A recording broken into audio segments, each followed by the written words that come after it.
So recently I've been doing a lot of these type of videos where I not only tell you guys, oh, you can use this servant for X, Y, and Z, and they're really good in these scenarios. They can fill the role of another servant. For this one, it's Nero Bride filling the role of not only Castoria, but also Ruler Scotty. But these videos, I like to show you with actual gameplay in the background what that actually looks like. So I went ahead and did 4 different runs. I did it against casters because that's the best, the most easy refund. So you could see, all right, this is what this is going to look like with kind of a prime optimal scenario. And then I also brought them against the standard Berserker node, that is the Lost Belt 4. I think it's what the God Sky Block Pillar, whatever it's called. That stage with all the Kali over there, that they're all Berserkers to kind of show more of a rough scenario. Now, there is a little bit of a discrepancy between the arts and the quick setups, and the ones that you should be watching, it should be the arts one first on caster, then it should be quick versus casters, then arts versus berserkers, and then quick versus berserker as well. And surprisingly, all of these are going to be able to make it through. The only slight issue that I had was against the berserker run with the art servants. Masashi only got to 98%, but that I imagine is just because Masashi herself doesn't have her own battery, whereas Saber Okita Alter, who I went for as the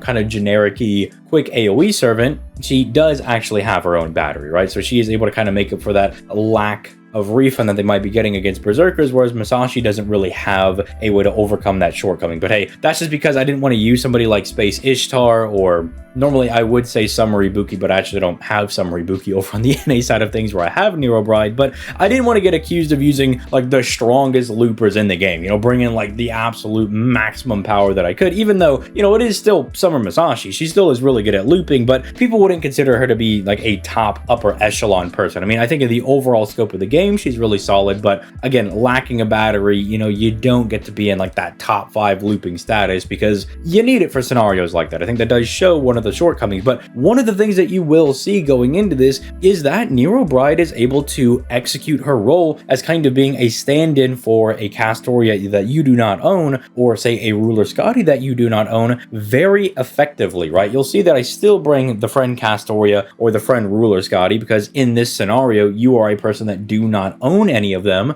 and then you're going to be using Nero Bride over here to fill in that role. And I believe against the caster stage, I think for the final node, I believe they are benefiting off the Sky Power mod because it's Ganesha, and Ganesha has Divinity, so I think she is Sky Attribute. Somebody can correct me on that in the comment section down below. But I was actually surprised at how well she's able to work with the quick units, because one issue that I've kind of found with, trying to use quick units with raw NP gain is that they really do miss having those quick buffs, because not only is it giving them the NP gain on their quick card specifically, but it's also giving them more damage, which they really need. I mean, that's why you'll see like quick has the highest percentages of the different cards. One, it's to actually balance out the fact that their normal cards do less damage than arts and buster, but two, it helps them have this reputation of doing a lot of damage on their NPs because they need to get that overkill, those additional hits once the enemy is down to really profit off that extra NP refund, because they need it more than the arts servants do, because arts, well, they're arts cards, they just naturally refund the most amount of NP. Quick has decent refund, but not as good, so they really need to take advantage of that. And Nero Bride was really able to execute that role very well, in being able to replace a friend's Ruler Scotty, not a friend's Ruler Scotty, but your own Ruler Scotty brought alongside a friend. And then I also just brought Wu. I mean, there were other people I could have brought, like maybe I could have brought Asclepius, maybe I could have done Paracelsus.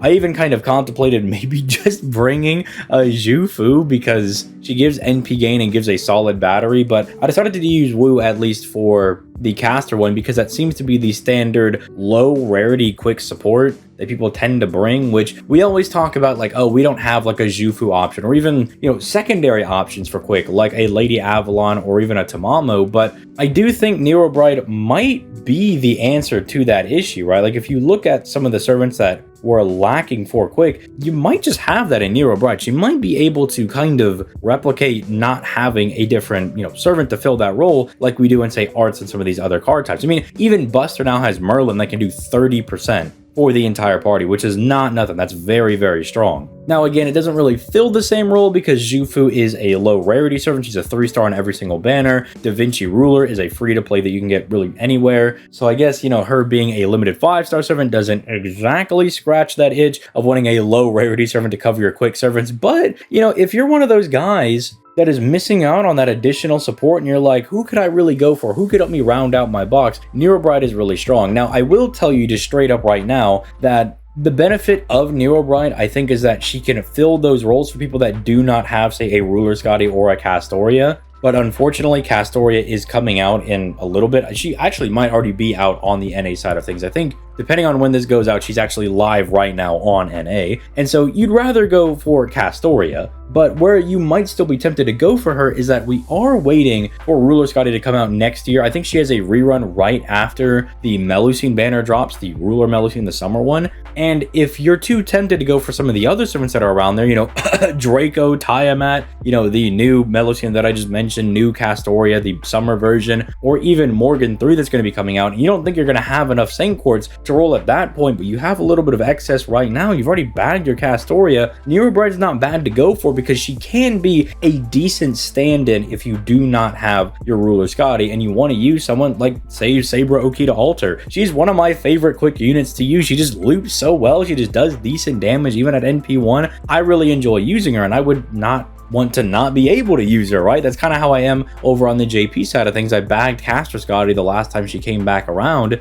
and her plus Ruler Scotty is still kind of missing something. I don't have Nero Bride over there, but I would be very tempted to go and summon for her because Nero Bride plus the original Scotty plus a friend's Ruler Scotty should be enough for you to be able to get across the finish line using your quick servant. So kind of just wanted to throw this out there as a little bit of a PSA, just kind of shedding some light on Nero Bride, because I have in a lot of recent videos said, no, Nero Bride is really good. She can be effectively a baby Castoria, but I've never really gone into detail about what she could do for quick, and we did just get Senno Rikyu, who's really strong. We did get Huyan and Britomart, who are not bad servants by any stretch of the imagination, especially because Britomart now fixes her one damage issue over on JP getting her buff, and while I don't think we're going to be getting that anytime soon, you know, it's not going to probably come early because it's tied to that event. Whenever we do get it, you know, it'd be really nice that you have this Nero Bride that can allow you to use said servant. Again, if you're already a whale or you're just a big fan of Nero, you're probably already pulling on her as we speak right now, in which case, let me know in the comment section down below if this video served as a catalyst for you to be able to get Nero Bride. But I do think she is one of those servants that really got a lot of love early on in the game because she was one of the only ways to really do arts looping consistently at the very early stages of FGO, but is kind of forgotten about now. But no, giving that 30% battery, like what, 50% NP gain, a 40% attack buff, and a really solid Sky attribute power mod, that's not nothing. I mean, that's really good. Again, think of all of the recent nodes, not just the most recent Lotto, but all of the recent nodes that just have some random jerk who is Sky attribute that is preventing you from getting a clean, consistent clear. You might be able to get away with just bringing Nero Bride in there and getting a power mod against them. But again, if you are more free to play, I would highly recommend that you go for Castoria. And again, if you are free to play, you get your Castoria, you're like, should I go for Nero Bride? No, I would save for Koyanskaya of Light. But hey, this is kind of where you can kind of look at your account and be like, should I go for Nero Bride? You know, I already have all these other supports. I'm not planning on summoning on anybody until Draco. And hey, I'm summoning for Draco, so I clearly like my Nero faces. Should I go for Nero Bride? You know, all that stuff is stuff that you got to consider for your account. But if you need help getting those considerations down pat, we have a Discord down in the description down below where we have an FGO channel. The roles and everything should be fixed. So as soon as you join, you just select what roles you want, you know, whether it's FGO, Dokkan, all that good stuff. And then you can hop into the FGO channel, be like, hey man, here's like how much I'm planning on spending on FGO. I'm a free to play, I'm a dolphin, I'm a whale. You know, I've got this much Saint Quartz. Here's what my box looks like. Is this servant worth it? Is she worth it for me? You can drop all that in the FGO channel and, you know, talk to some of us about that. Or if you want to get more of an answer straight from the horse's mouth, you can come down into the description down below. Go to that Twitch where I stream every Monday, Wednesday, and Friday, at least for FGO, starting at about 5 to 6 p.m. Central Time. Sometimes I'll stream on Tuesdays and Thursdays. And if you see me live streaming Arc Knights or Elden Ring or something else on those odd days that I usually take off, feel free to also pop in and just be like, hey man, I have this quick FGO question. Do not worry, I will answer that question for you. But with all that being said, I'm going to go ahead and get out of here. Your boy's got to go get some sleep. He's clearly tired. I hope it's not. I feel like I'm very self-conscious because I feel like my voice is coming across as like tired TL right now. But I really wanted to make sure that I got this video out there and, you know, just kind of threw it out there while Nero Bride has a very, very long banner over here on the NA side of things. But with all that being said, now I'm officially getting out of here. You guys have yourselves a nice rest of your day, and I'm going to go ahead and crash. So I'll catch you guys on the flippity floppity.